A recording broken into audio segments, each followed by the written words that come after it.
Nama Tino Sek ni selalu muncul dalam buku pendidikan. Tapi sebenarnya siapa dia? Aku pun tahu sikit-sikit je, tapi yang aku tahu dia ni orang British. Banyak jugalah dia tolong dalam perkembangan bahasa Melayu ni.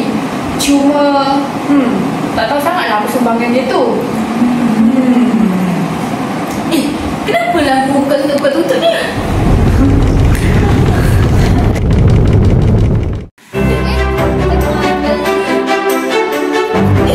Macam kena je. Oh, Tino Sek! Selamat berkenalan anak muda.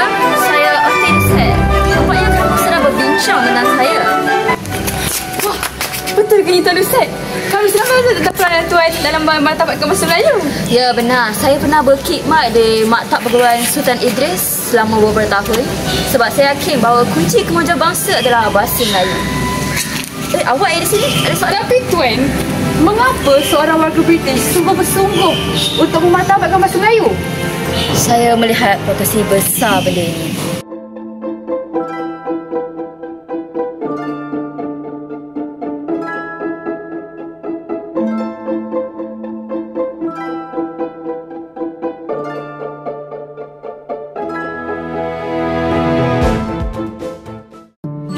Mana Tuan Nusik tadi? Kami pun nak tanya soalan juga.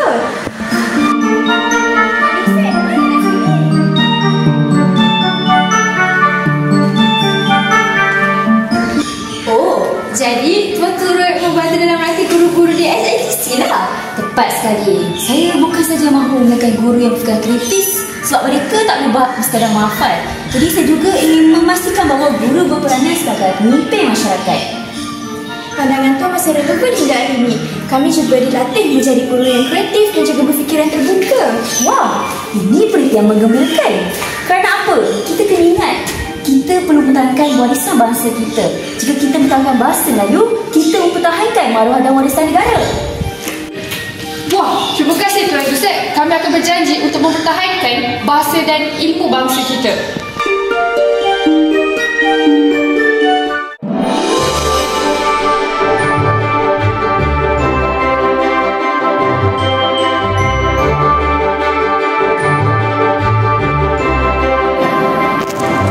Wah, semangat dia memang luar biasa.